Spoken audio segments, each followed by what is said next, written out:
Hello all welcome to Filmy Focus OTT review of Mayasabha. Devakatta announce చేసిన ఈ project మీద first నుంచి కూడా కొంచెం మంచి అంచనాలు అయితే ఉన్నాయి. Because of it is based on Chandrababu Naidu and Rajasekhara Reddy and also the regional Telugu politics అవడం వల్ల కొంచెం ఈ సిరీస్ మీద మంచి అంచనాలు అయితే ఉన్నాయి. ఈ సినిమా టీజర్ కానీ ట్రైలర్ కానీ రిలీజ్ అయినప్పుడు మంచి బజ్ అయితే క్రియేట్ అయింది. అయితే ఆ బజ్ స్థాయిలో సిరీస్ ఉందా లేదా అనేది చూద్దాం. సో ఇది బయోపిక్ అయినప్పటికీ కూడా ఇది మోర్ ఆఫ్ ఇన్స్పైర్డ్ తప్పితే ఇది కంప్లీట్గా ఒక పేజ్ టు పేజో లేదంటే word to word kind of replication కాదనమాట. సో జస్ట్ క్యారెక్టర్స్ బేస్ చేసుకొని లేదంటే ఆ సందర్భాలను బేస్ చేసుకొని అల్లిన డ్రామా ఇది. సో దేవకట్ట ముందే ఇంటర్వ్యూస్లో చెప్పారు, it is not a real life biopic, it just based on it అనమాట. సో చాలా డ్రామాటికల్ సిచ్యువేషన్స్ ఉంటాయి, అసలు ఇలాంటివి జరిగాయా అని ఆశ్చర్యపోయే విధమైన సన్నివేశాలు సందర్భాలు కూడా ఉంటాయి.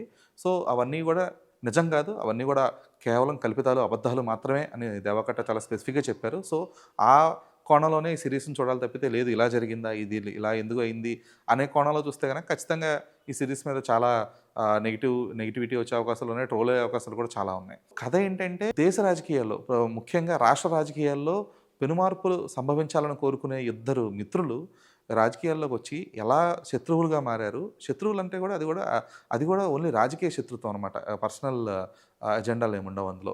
సో అలా రాజకీయ శత్రువులుగా ఎలా మారారు అనేది ఈ సిరీస్ యొక్క కోర్ పాయింట్, మయసభ సిరీస్ యొక్క కోర్ పాయింట్. సో పెర్ఫార్మెన్సెస్లో అందరూ అంటే బేసిక్గా అన్నీ కూడా ఓకే ఫలానా క్యారెక్టర్ అంటే ముఖ్యంగా ఈ రాజకీయ పరిణామాల గురించి కానీ లేదంటే ఈ ఏవైతే పొలిటికల్ సిచ్యువేషన్స్ ఉంటాయో లేదంటే పొలిటికల్గా కొంచెం నాలెడ్జ్ ఉన్న వాళ్ళకి ఖచ్చితంగా ప్రతి క్యారెక్టర్కి కూడా మనం ప్యారల్స్ డ్రా చేసుకుంటూ ఉంటాం. ఓకే ఐరావతి క్యారెక్టర్ ఫలానా వీళ్ళు లేదంటే ఆర్సీఆర్ క్యారెక్టర్ ఫలానా వీళ్ళు అని చెప్పేసి ప్రతిదీ కొంచెం రిలేటబుల్గా ఖచ్చితంగా ఉంటుంది, గుర్తు చేసేలాగే ఉంటుంది. కానీ అది కేవలం ఇన్స్పైర్డ్ మాత్రమే, అది కంప్లీట్గా not a word to word or book to book adaptation of specific character or situation. So పెర్ఫార్మెన్సెస్లో అందరూ చాలా బాగా చేశారు. స్పెసిఫిక్గా చైతన్యరావు పెర్ఫార్మెన్స్ అనేది స్టాండ్అవుట్గా నిలుస్తుంది అనమాట, specifically for the first five are 6 episodes kind of. Chaitanya Rao ఈ సిరీస్లో ఎంఎస్ఆర్ అనే క్యారెక్టర్ ప్లే చేశారు. సో అది ఎవరి క్యారెక్టర్ అనేది స్పెసిఫిక్గా చెప్పక్కర్లేదు. సో అతని పెర్ఫార్మెన్స్కి వస్తే అంటే రాయలసీమ యాస మాండలికం అనేది చాలా బాగా పట్టుకున్నాడు అనమాట అతను. ఎక్కడా కూడా అది అసహజత్వంగా కానీ లేదంటే కొంచెం అదేదో కొంచెం అవుట్ ఆఫ్ ద ఫ్లోలా ఉండదనమాట. చాలా ప్రాపర్గా యాప్ట్గా ఉంటుంది. Right from the body language ఈ సినిమా ఈ సిరీస్ కోసం అతను కొంచెం వెయిట్ కూడా పెరిగాడు.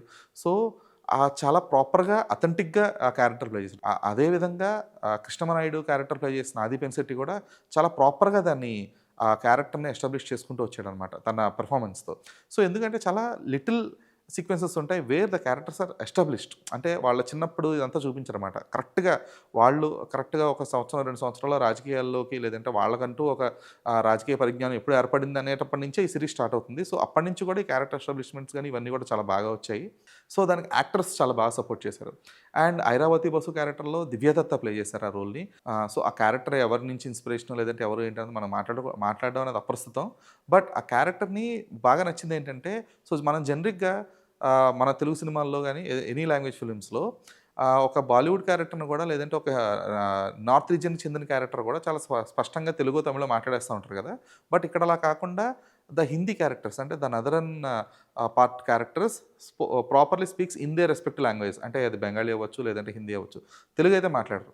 సో అందువల్ల అథెంటిసిటీ ఫ్యాక్టర్ అనేది ఎక్కడ కూడా దెబ్బతిందనమాట. అదే ఇప్పుడు ఐరావతి బస్సు క్యారెక్టర్ చాలా సింపుల్గా తెలుగు మాట్లాడిస్తుంది అనుకోండి, అంటే కొంచెం అండర్స్టాండ్ చేసుకోవడానికి కొంచెం ఈజీగా ఉన్నప్పటికీ కూడా అథెంటిసిటీ అనేది ఇష్యూ అవుతుంది అనమాట. సో ఆ విషయంలో Deva Katta was very specific in that.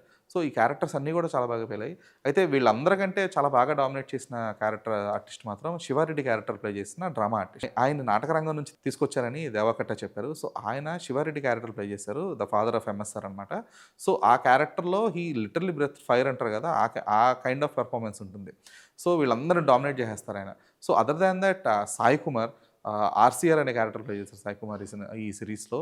So ఆయన కూడా అంటే మోర్ ఆఫ్ అంటే ఎవరు కూడా ఇంపర్సనేట్ చేయడానికి ట్రై చేయలే. అంటే లేదు ఆ క్యారెక్టర్ అలా బిహేవ్ చేసేది కాబట్టి నేను కూడా అలాగే బిహేవ్ చేయాలి లేదంటే అలాగే నడాలి అలాగే ఎక్స్ప్రెషన్ ఇవ్వాలి అన్నట్లు కాకుండా ఆ జిస్ట్ తీసుకుంటూనే అంటే వాళ్ళ బాడీ సెన్స్ తీసుకుంటూనే వీళ్ళ ఓన్ సెన్స్ అందులో ఇన్స్టిల్ చేయడానికి ట్రై చేశారు. సో అందువల్ల ఎక్కడా కూడా ఇంపర్సనేటింగ్ గానో లేదంటే మిమిక్రీ చేస్తున్నట్టుగానే ఎక్కడ అనిపించలేదు. సో ఇవన్నీ కూడా చాలా ప్రాపర్గా ప్లాన్డ్ అండ్ ఆ క్యారెక్టర్ ఆర్క్స్ కానీ ఇవన్నీ కూడా చాలా నీట్గా చక్కగా ఎస్టాబ్లిష్ చేసుకొని ఆర్క్స్ అన్నిటికి కూడా ఖచ్చితంగా ఒకానొక పే ఆఫ్ వచ్చే క్రమంలో అది క్లోజ్ అవుతాయి అన్నమాట. సో ఆ పే ఆఫ్స్ ఏంటి అనేది సెకండ్ సీజన్‌కి లీడ్ ఇచ్చారు. అది కూడా చాలా మంచి లీడ్ ఇచ్చారు. ఈ పెర్ఫార్మన్సెస్‌తో పాటు నచ్చే విషయం ఏంటంటే టెక్నికాలిటీస్. టెక్నికాలిటీస్ విషయంలో మనం మోస్ట్‌లీ తెలుగు రీజనల్ సీరీసెస్‌లో మిస్ అయ్యేది ఏంటంటే అథెంటిసిటీ. అంటే probably the last authentic web series నన్ను అడిగితే is God's of Dharmapuri.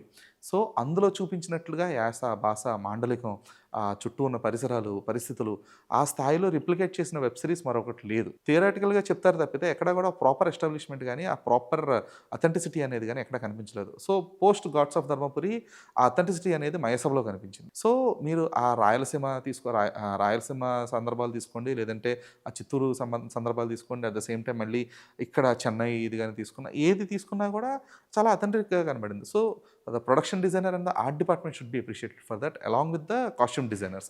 So, వీళ్ళందరూ ఒక టీమ్ వర్క్‌గా తీసుకొని చాలా ప్రాపర్‌గా రీసెర్చ్ చేసి అక్కడ చెప్తున్నా కదా! ఎక్కడ కూడా మిమిక్రీ కైండ్ ఆఫ్ మిమిక్ చేయకుండా అథెంటిసిటీ ఫ్యాక్టర్స్ ఎక్కడ మిస్ అవ్వకుండా చాలా కేర్ తీసుకొని చేశారనమాట. So, they did their research well and they replicated it properly. And after that Suresh Ragutu and Gnanasekhar cinematography will stand out. ఎందుకు అంటే బికాస్ జ్ఞానశేఖర్ ఈ సిరీస్‌ని స్టార్ట్ చేశారు. Post that Suresh Ragutu take over చేశారనమాట. బట్ ఎక్కడ కూడా ఆ లైటింగ్ ఎఫెక్ట్స్ గానీ, లేదంటే ఆ కలర్ టోన్ గానీ ఎక్కడ కూడా చేంజ్ ఉండదు. సో, ఫస్ట్ ఇనీషియల్ పార్ట్స్‌లో ఎలా ఉంటుందో ఎండింగ్ కూడా అలాగే ఉంటుంది. So, Suresh Ragutu was able to match that kind of technicality with the work of Gnanasekhar. అలాగే లైటింగ్ అండ్ డీఐ కూడా ఈ సిరీస్‌ని సంబంధించిన విషయంలో క్వాలిటీలో ఎంత ఘనంగా వాళ్ళు జాగ్రత్త తీసుకున్నారనే దానికి ఒక ఎగ్జాంపుల్ అని చెప్పొచ్చు. ఎందుకంటే లైటింగ్ చూసుకుంటే there will B a dark side for every actor. అంటే ఇప్పుడు ఫర్ ఎగ్జాంపుల్ కృష్ణమనాయుడు క్యారెక్టర్ మాట్లాడుతున్నప్పుడు అతన్ని మనసులో ఒకటి పెట్టుకొని బయటకు ఒకటి మాట్లాడుతున్నాడు అనుకోండి. సో, అప్పుడు there will be little darker. అంటే అతనిలో ఒక డార్కర్ షేడ్ ఉందన్నట్లుగా ఎస్టాబ్లిష్ చేయడం కోసం. అలాగే ఎంఎస్ఆర్ క్యారెక్టర్ చాలా అంటే కొంచెం లోపల బాధపడుతూనో, లేదంటే కృంగిపోతూనే ఉన్న సిట్యుయేషన్స్‌లో అక్కడ మళ్ళీ కొంచెం డార్కర్ కాకుండా బ్రౌన్ షేడ్ చూపించడానికి ట్రై చేశారనమాట. సో, ఆ కలర్ టోన్‌తో, ఆ డీఐతో సినిమాలోని లేదంటే పాత్రలోని ఎమోషన్‌ని ఎలివేట్ చేయడానికి ట్రై చేశారక్కడ. So, that was also done fantastically. అలాగే 'శక్తికాంత్' బీజీఎం అనేది చాలా బాగుంది. అంటే ఆ సాంగ్స్ కొంచెం మోర్ ఆఫ్ జానపద గీతాల్లా ఉంటాయి. అంతగా ఆకట్టుకోవు. బట్ బ్యాక్‌గ్రౌండ్ స్కోర్‌కి వచ్చేటప్పటికి మాత్రం చాలా బాగా వర్క్ చేశాడు అతను. ముఖ్యంగా 'సహోదర' అనే బీజీఎం ఖచ్చితంగా it will haunt us for a very long time. So, ఆ 'సహోదర' అనేది ఎందుకు, ఏంటి అనేది కూడా దేవకట్ట ఒక ప్రాపర్ జస్టిఫికేషన్‌లా ఇచ్చారన్నమాట ఈ సీరీస్‌లో. సో, సీరీస్‌కి ఆ మూమెంటం ఇవ్వడానికి కానీ, లేదంటే ఆ సన్నివేశంలోని ఎమోషన్ ఎలివేట్ చేయడానికి కానీ ఇది ఖచ్చితంగా ఈ బ్యాక్‌గ్రౌండ్ స్కోర్ అనేది ఖచ్చితంగా హెల్ప్ అయింది. And when it comes to the screen play and story.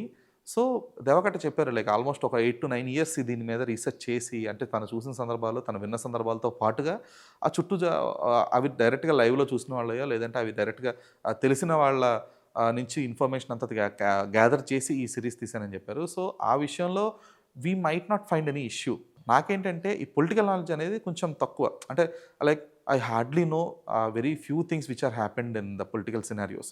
So, నాకు అంతగా ఎక్కడ కూడా డిస్టర్బింగ్‌గా గానీ, లేదంటే ఇది ఎందుకు మార్చారు, ఇది ఇలా కాదు కదా అని ఎక్కడ నాకైతే అనిపించలేదు. సో, ఒక జనరిక్ ఆడియన్ పర్స్పెక్టివ్‌లో చూసుకుంటే గనక this will be a decent series.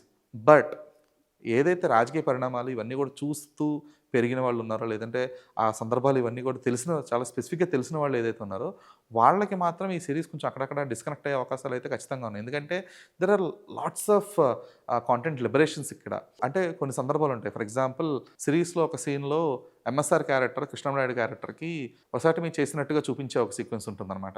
So, though it has a పన్ ఇంటెండెడ్ అండ్ చిన్న ఫన్ ఉంటుంది అందులో. కానీ ఆ స్పెసిఫిక్ సీక్వెన్స్ గానీ ఇవన్నీ కూడా చాలా ట్రోల్ అయ్యే అవకాశాలు చాలా ఉంటాయన్నమాట పొలిటికల్‌గా. సో, అలాగా సీరీస్‌లో చాలా సన్నివేశాలు, సందర్భాలున్నాయి. ఏది ఆ స్పెసిఫిక్ క్లిప్‌ని కట్ చేసి ఐదర్ ఈ పార్టీ వాళ్ళు వాళ్ళని ట్రోల్ చేయొచ్చు, లేదంటే ఆ పార్టీ వాళ్ళు వీళ్ళని ట్రోల్ చేయొచ్చు. దానికి బీభత్సమైన స్కోప్ ఉంది ఆ సీరీస్‌లో.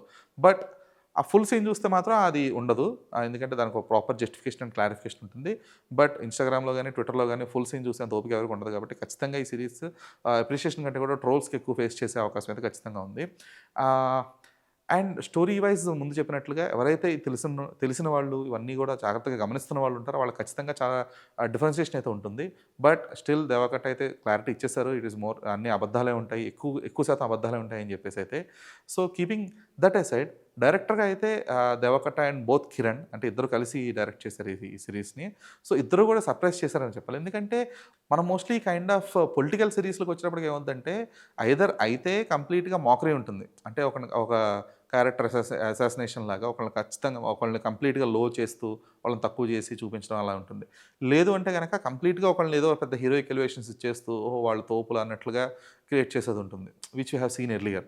అయితే ఇక్కడికొచ్చేటప్పటికి రెండిటిని బ్యాలెన్స్ చేశారు. అంటే మనం ఇప్పటిదాకా కూడా ఏంటంటే either one side of the అంటే ఈ సైడ్ చూసాం, యెల్లో సైడ్ చూసాం, లేదంటే బ్లూ సైడ్ చూసాం తప్పితే 2 కలిపి ఒక సీరీస్‌గా గాని, ఒక సినిమాగా గాని చూడలేదు కాబట్టి this will give you a different kind of experience for sure. ఎందుకంటే ఆ ఇద్దరు గూడా అంటే ఎంఎస్ఆర్ గాని, నాయుడు ఇద్దరు గూడా రాజకీయంగా శత్రువులైనప్పటికి కూడా వాళ్ళ మధ్య ఒక ఫ్రెండ్‌షిప్ అనేది ఎప్పటినుంచో ఉంది అని జనాలకు కూడా ఒక క్లారిటీ ఉండడం వల్ల ఇది ఖచ్చితంగా రిలేటబుల్ అయితే ఉంటుంది. అంటే చూసిన వాళ్ళు ఎంజాయ్ చేస్తారు. అట్ ద సేమ్ టైమ్ ఈ ట్రోలింగ్‌కి అవకాశాలు కూడా ఖచ్చితంగా ఉన్నాయి. సో, ఇవన్నీ పక్కన పెట్టేస్తే ముందన్నట్లుగా టెక్నికల్‌గా దేవకట్ట గాని, కిరణ్ గాని ఈ సీరీస్‌ని చాలా బాగా నడిపించారు. చాలా స్పెసిఫిక్‌గా చెప్పాలంటే there will be 9 episodes in the whole season 1. So, season 1 which is 'rise of the titans'. Season 2 will be 'clash of the titans'. So, ఈ సీజన్ 1లో ఏంటంటే మోర్ ఆఫ్ ఎస్టాబ్లిష్‌మెంట్స్‌కే సరిపోయిందనమాట. అంటే ఎవరు ఎలాగా గ్రో అయ్యారు. అంటే వాళ్ళ రాజకీయంగా వాళ్ళు ఎలా ఎదిగారు. ఎక్కడ ఎలాంటి అంటే ప్రతి రాజకీయం అంటేనే కొంచెం బ్యాక్ స్టాబింగ్‌లు ఇయన్నీ ఉంటాయి కాబట్టి ఎక్కడ ఎవరిని ఎలా వాడుకున్నారు. ఎవరిని ఎలాగా కిందకి తొక్కారు అనేది చాలా ప్రాపర్‌గా సినిమాటిక్‌గానే చూపించారు. మోర్ ఆఫ్ రియలిస్టిక్ ఎలా ఉంటుందనేది ఈ రాజకీయ విశ్లేషకులు వాళ్ళు ఎవరైనా చెప్తే ఇంకా బావుంటుంది. But for a cinematic experience or for a generic viewer this is a decent series అని చెప్పాలి. సో, అదర్ దాన్ దిస్ ఇవన్నీ పక్కన పెట్టేస్తే ఈ సీరీస్‌లో బాగా ఆకట్టుకునే అంశం అథెంటిసిటీ. సో, అథెంటిసిటీ ఫ్యాక్టర్స్ ఎందుకు అంటే not only because of the casting, not only because of the art department or something. So, whole సీరీస్‌లో ఎక్కడ కూడా there is not too much melodrama. అంటే మనం మోస్ట్‌లీ సీరీస్‌లో అంటే ఇప్పుడు ఫర్ ఎగ్జాంపుల్ 'మహారాణి' సీరీసే తీసుకుందాం. సోనీ లివ్‌లోదే. సో, ఆ సీరీస్‌లో మోర్ ఆఫ్ మెలోడ్రామా ఎక్కువుంటుందనమాట. ఎందుకని వైఫ్ అండ్ హస్బెండ్ ఏంటి, లేదంటే లోకల్ పాలిటిక్స్ ఏంటి, ఈ మెలోడ్రామా ఎక్కువైపోద్ది. బట్ ఇక్కడ మెలోడ్రామా లేకుండా ప్రాపర్ డ్రామా నడుస్తది. దీనికి 'ఇరువర్' అంటే మణిరత్నం గారు తీసిన ఇద్దరు గూడా కొంచెం ఇన్‌స్పిరేషన్ అయ్యుండొచ్చు. ఎందుకంటే 'ఇరువర్‌లో' గూడా మనకేంటంటే మెలోడ్రామా కంటే కూడా డ్రామా ఉంటుంది. సో, అక్కడ 2 క్యారెక్టర్స్ మధ్య ఒక బాండింగ్‌ని ఎస్టాబ్లిష్ చేయడానికి ట్రై చేస్తారు. సో, అలాగే ఇక్కడ గూడా జరిగింది. సో, పర్సనల్‌గా ఏంటి థింగ్స్ ఏంటనేది there will be lots of theories for that. But leaving all those aside 'Mayasabha' will give you a different kind of experience for sure. అయితే కంప్లీట్‌గా రాజకీయ పరిజ్ఞానం ఉన్న వాళ్ళకి ఒక రకంగా అనిపిస్తే, లేదు అసలు ఓన్లీ దీన్ని ఒక సీరీస్ గాని, సినిమా గాని చూస్తా ఉన్న వాళ్ళకి ఇది ఒక రకమైన ఎక్స్‌పీరియన్స్ వస్తుంది. సో, ఈ 2 క్లాష్ అయ్యే అవకాశాలు అయితే ఖచ్చితంగా ఉన్నాయి. So, will be waiting for the season 2 because season 1 అయితే I enjoyed the season. So, will be waiting for the season 2. This is Dheeraj signing off.